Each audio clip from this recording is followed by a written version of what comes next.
কাউকে অসম্মান করতে গেলে শিক্ষার দরকার পড়ে না, কিন্তু কাউকে সম্মান দিতে গেলে শিক্ষার দরকার হয়। আর সেটা হলো বাবা মায়ের দেওয়া শিক্ষা। ছেড়ে যাওয়ার সিদ্ধান্তে যে অটল, তার কাছে নিঃস্বার্থ ভালোবাসাটাও একটা অভিনয়। যারা বেশি মিষ্টি মিষ্টি কথা বলে, পিছন থেকে ছুরিটা তারাই আগে মারে। প্রতিদিন অন্তত 1% হলেও নিজেকে উন্নত করবেন। বছর শেষে দেখবেন মোট 365% হয়েছে। যে কোনো সম্পর্কের পাসওয়ার্ড হচ্ছে বিশ্বাস। মানুষের বেঁচে থাকাটাই অস্বাভাবিক, মরে যাওয়াটা স্বাভাবিক। আজ হয়তো সময়টা খারাপ, কিন্তু সারা জীবন থাকবে না। তবে আজ যাদের চিনে নিলাম, তাদের সারা জীবন মনে থাকবে।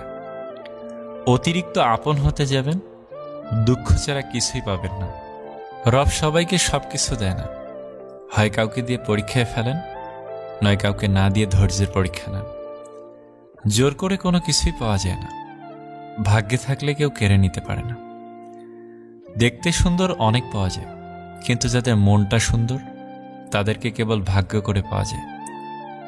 যে তোমাকে অবহেলা করবে, তাকে ধন্যবাদ দিয়ে দূরে সরে যাও, কারণ তার অবহেলার কারণেই হয়তো তোমার জীবনে এত উন্নতি। অবহেলা থেকে মানুষ অনেক কিছুই শিখতে পারে। অবহেলায় মানুষের জ্ঞান শক্তি বৃদ্ধি পায়। অবহেলা মানুষের ঘুমন্ত মস্তিষ্ককে জাগ্রত করে দেয়।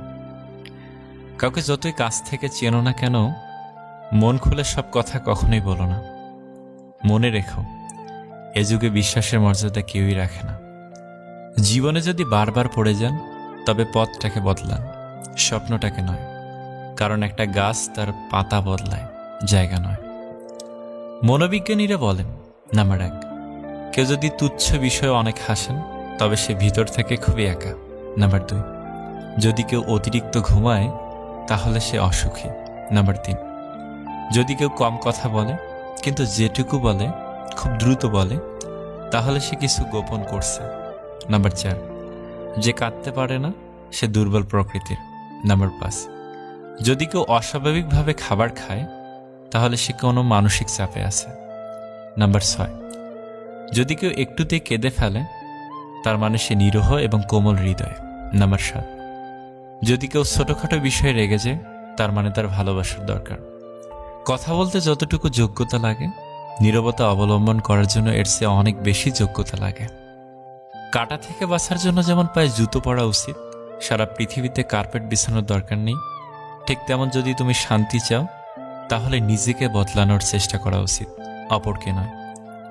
সৎ এবং মহৎ লোকদের সমালোচনা করা খুবই সহজ, কিন্তু তাদের মতো হওয়াটা অনেক কঠিন। প্রেম করলে ঝগড়া হবেই। ঝগড়ার পর যদি আবার দুজনের মিল হয়, সেটাই ভালোবাসা। হারানোর যন্ত্রণাটা কেবল সেই বোঝে যে তার প্রিয় মানুষটিকে হারিয়েছে। মানুষগুলো কেমন যেন হয়ে গেছে, কেউ প্রয়োজন ছাড়া খোঁজও নেয় না। আমরা সবসময় মনে করি আমাদের স্মৃতিশক্তি খুবই দুর্বল, কিন্তু যখন আমরা কাউকে ভুলতে চেষ্টা করি, ঠিক তখন বুঝতে পারি আমাদের স্মৃতিশক্তি কতটা শক্তিশালী।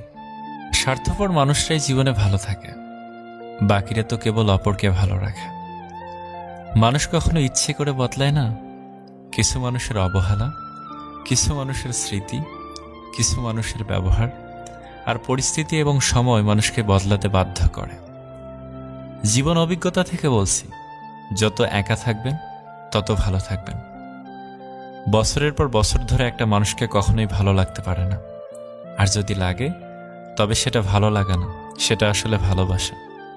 যে ব্যক্তি তোমাকে সত্যবাদী বলে বিশ্বাস করে, তার সাথে মিথ্যা কথা বলা নিকৃষ্টতম বিশ্বাসঘাতকতা। আপনার বউ চাকরি করুক আর নাইবা করুক, প্রতি মাসে তার হাতে কিছু টাকা দিয়ে বলুন, এই টাকাটা তোমার ইচ্ছে মতো খরচ করো, আমি হিসেব নেব না। বিশ্বাস করুন, মেয়েটি কখনোই ইচ্ছে খুশি মতো খরচ করবে না, বরং আপনার বিপদের দিনে সেই সবার আগে পাশে দাঁড়াবে। খারাপের সংস্পর্শে থাকলে একসময় ভালোটাও খারাপ হয়ে যায়। আমাদের বয়স বাড়ার সাথে সাথে ইগো বাড়ছে, ভালোবাসার মানুষের সংখ্যা কমছে, কাছের মানুষেরা ছেড়ে যাচ্ছে, আপন মানুষরা ঠকাচ্ছে। এটাই বাস্তব সত্য। প্রিয়জন হারানোর চেয়ে ঘর হারানো ঢের ভালো। ঘর হারালে পথে থাকা যায়, কিন্তু প্রিয়জন হারালে না পথে থাকা যায় আর না ঘরে থাকা যায়। জীবনে কাউকে পাওয়াটা বড় কথা নয়, আপনি যাকে পেয়েছেন তাকে জীবনের শেষ পর্যন্ত কাছে পাওয়াটাই বড় কথা।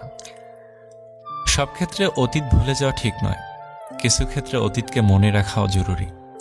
অতীতকে শ্রদ্ধা করা জরুরি।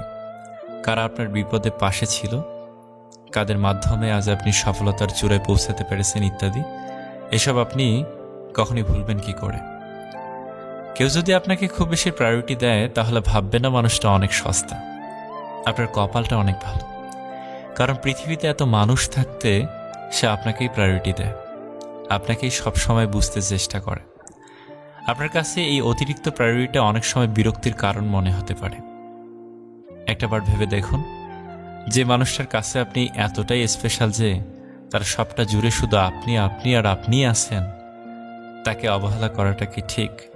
তার প্রায়োরিটিটাকে মূল্য দিতে শিখুন, হোক সেটা বন্ধুত্ব, ভালোবাসা কিংবা বেস্ট ফ্রেন্ডের সম্পর্ক।